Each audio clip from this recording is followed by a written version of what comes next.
Good morning बच्चों। आज है 11 जनवरी और आज हम करेंगे कक्षा 9वीं की सामाजिक विज्ञान की वर्कशीट नंबर 63, जिसमें हमारा विषय रहेगा जलवायु।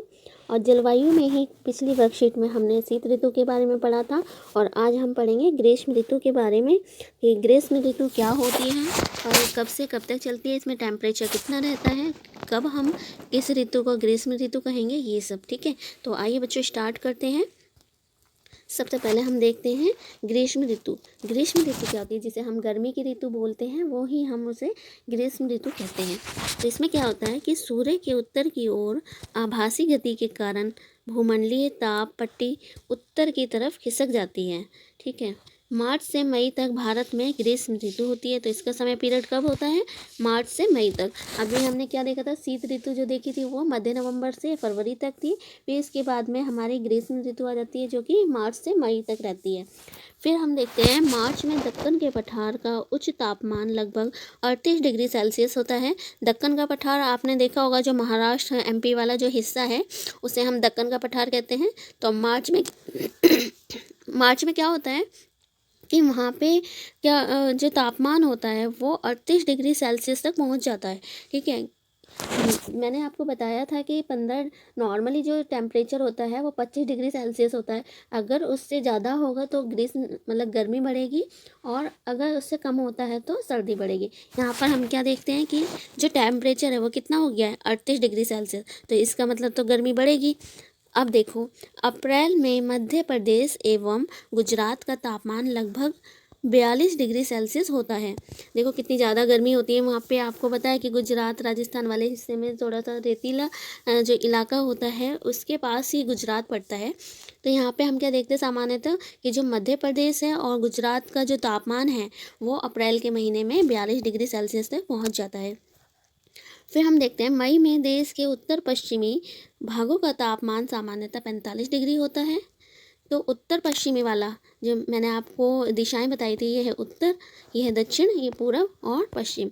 तो यहाँ पे जो उत्तर पश्चिम वाला ये जो इलाका है यहाँ पर ये वाला, तो यहाँ पे क्या होता है, जो टेम्परेचर होता है मई में लगभग 45 डिग्री सेल्सियस तक पहुँच जाता है।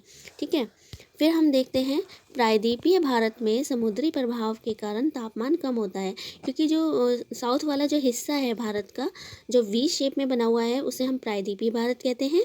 और वहाँ पे क्या होता है, तापमान कम हो जाता है। क्यों हो जाता है? क्योंकि वहाँ पे पास में समुद्र है, तो समुद्र की जो ठंडी हवाएं हैं वो वहाँ की जो टेम्परेचर है तो उसे कंट्रोल करके रखता है और वो कम कर देता है। ठीक है, मई के अंत में उत्तर पश्चिम में थार के रेगिस्तान से लेकर पूर्व एवं दक्षिण पूर्व में पटना तथा छोटा नागपुर पठार तक एक कम दाब का लंबवत क्षेत्र उत्पन्न होता है। तो आपने देखा कि प्रायद्वीपीय भारत में क्या होता है कि समुद्री जो प्रभाव होता है, समुद्री जो हवाएं चलती हैं उसकी वजह से तापमान कम रहता है। लेकिन मई के अंत तक क्या होता है कि उत्तर पश्चिम में जो आपका राजस्थान वाला हिस्सा था और वहाँ से जो थार का रेगिस्तान है जो आपने राजस्थान में सुना होगा, वहाँ से लेकर दक्षिण पूर्व किस साइड पड़ेगा? इधर तमिलनाडु की तरफ में पड़ेगा और छोटा नागपुर का पठार। तो इसके बीच में आप ऐसे देख लेंगे, इस तरह से क्या होगा, इस वाले क्षेत्र में एक कम दाब का लंबवत क्षेत्र उत्पन्न होता है। ठीक है, फिर हम देखते हैं कि लू ग्रीष्म काल का एक प्रभावी लक्षण है। तो हमारे जो देश में भारत में उत्तरी भारत में क्या होता है कि आपने देखी होगी कि गर्मी के टाइम में लू चलती हैं। तो लू चलती हैं वो एक क्या है, प्रभावी लक्षण के रूप में देखा जाता है गर्मी में। फिर हम देखते हैं ये धूल भरी गर्म एवं शुष्क पवनें होती हैं। जो लू होती है, लू हम किसे बोलते हैं? गर्मी में लू चलती है ना, तो हम जो धूल भरी जो आंधियाँ चलती हैं या सूखी पवनें चलती हैं उन्हें हम लू कहते हैं। ठीक है, जो कि दिन के समय भारत के उत्तर एवं उत्तर पश्चिमी क्षेत्रों में चलती है। कहाँ पे चलती है? जो उत्तर भारत है वहाँ और उत्तर पश्चिमी क्षेत्रों में, जो राजस्थान वाला एरिया है, उत्तर प्रदेश वाला एरिया है, वहाँ पर चलती है। ठीक है, फिर हम देखते हैं उत्तरी भारत में मई महीने के दौरान सामान्यतः धूल भरी आंधियाँ आती हैं, जिसे हम लू कहते हैं। धूल भरी आंधी उन्हीं को ही कहते हैं। ये आंधियाँ अस्थायी रूप से आराम पहुँचाती है। ये जो आंधियाँ आती है ये क्या करती है? अस्थायी रूप से, जो कि फिक्स नहीं है, कुछ समय के लिए क्या करती है? हमें आराम पहुँचाती है। क्यों पहुँचाती है? क्योंकि ये तापमान को कम कर देती है। जब ये आंधियाँ आती हैं तो ये जो टेम्परेचर है या सूर्य की जो किरणें आ रही हैं उस गर्मी को कुछ टाइम के लिए कम कर देती हैं, ठीक है, तथा अपने साथ ठंडे समीर एवं हल्की वर्षा लाती हैं। ये क्या करती है, जब आपने देखा होगा जब भी आंधियाँ आती है तो उसके बाद में थोड़ी सी बूंदाबांदी हो जाती है जिससे वो आंधी रुक जाती है, ठीक है। तो ये क्या होती है, ठंडे समीर मतलब तो ठंडी हवा, समीर का मतलब होता है हवा, और हल्की वर्षा अपने साथ लाती हैं। इससे क्या होता है, वहाँ का टेम्परेचर थोड़ा सा कम हो जाता है और कुछ समय के लिए ये हमें आराम पहुँचाती है। बैसाख के महीने में होने के कारण पश्चिम बंगाल में इसे काल बैसाखी के नाम से भी जाना जाता है।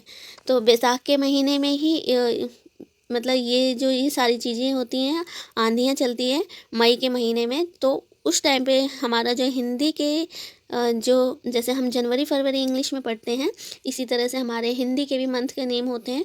तो जो हमारा जो मई का महीना है उसमें आपका बैसाख लगता है हिंदी के अकॉर्डिंग। तो उस समय में क्या होता है, पश्चिम बंगाल में इसे काल बैसाखी के नाम से भी जानते हैं, ठीक है, काल बैसाखी कहा जाता है। फिर देखते हैं हम ग्रीष्म ऋतु के अंत में कर्नाटक एवं केरल में प्रायः पूर्व मानसूनी वर्षा होती है। तो गर्मी में क्या होता है, जैसे गर्मी ख़त्म होने वाली होती है तो उस टाइम पे जो कर्नाटक है और केरल वाला हिस्सा है, जैसे आपने ये भारत का ये नीचे का हिस्सा देखा होगा, तो यहाँ पे कर्नाटक है, यहाँ पे कर्नाटक है और यहाँ पे केरल है। तो इस वाले हिस्से में क्या होता है कि पूर्व मानसूनी वर्षा होती है। जब मानसून आने वाला होता है, मानसून आने से पहले की जो वर्षा होती है वो यहाँ पर होती है, ठीक है। इसके कारण आम जल्दी पक जाते हैं तथा प्रायः इसे आम्र वर्षा भी कहा जाता है। तो जब गर्मी की ऋतु खत्म होने वाली होती है, जो केरल और कर्नाटक वाला हिस्सा है, तो क्योंकि जब ग्रीष्म ऋतु खत्म होगी तो पूर्व मानसून आएगा, तो उससे जो बीच की स्थिति होती है उसमें क्या होता है, इस इलाके में आम जल्दी पक जाते हैं, इसलिए इसे क्या कहा जाता है, आम्र वर्षा। क्योंकि आम को ही आम्र कहा जाता है तो इसे क्या कहा जाता है, आम्र वर्षा, ठीक है। फिर इसके बाद में हम देखते हैं कि हमें कुछ क्वेश्चंस दे रखे हैं। सबसे पहला क्वेश्चन है आपका, लू को परिभाषित कीजिए। लू क्या होती है वो आपको बताना है यहाँ पे। फिर सेकंड में, ग्रीष्म काल में उत्तर भारत में धूल भरी आंधियाँ किस प्रकार आराम पहुँचाती हैं, ये बताना आपको, क्योंकि जब भी धूल भरी आंधी आती है उसके साथ में ठंडी हवा आती है और कुछ बारिश आती है, ठीक है। तो इसके कारण ये कुछ समय के लिए आराम पहुंचाती है। ये थर्ड क्वेश्चन है हमारा, ग्रीष्मकाल में प्रायद्वीपीय भारत का तापमान कम क्यों रहता है। क्योंकि उसके पास में समुद्र है, समुद्र से ठंडी हवाएं आती हैं, वो वहाँ के तापमान को कम कर देती हैं। फिर हम देखते हैं कि प्रश्न 4, डैश पश्चिम बंगाल में मई में आने वाले तूफान हैं। तो इसमें मई के महीने में कौन से तूफान आते हैं वो बताना है इसमें आपको, ठीक है। फिर हम देखते हैं नेक्स्ट क्वेश्चन, आम्र वर्षा डैश एवं डैश में पूर्व मानसूनी वर्षा होती है। तो आम्र वर्षा कहाँ कहाँ होती है, केरल और कर्नाटक में, ठीक है। तो ये बच्चों आपकी वर्कशीट है। तो आई होप कि आपको वीडियो पसंद आई होगी। अगर आपको वीडियो पसंद आई है, समझ में आई है, तो आप हमारे चैनल को लाइक और सब्सक्राइब भी करिए। और अगर आपको कोई प्रॉब्लम होती है तो आप कमेंट बॉक्स में कमेंट भी कर सकते हैं, ठीक है। और बच्चों वीडियो देखने के लिए आपका धन्यवाद।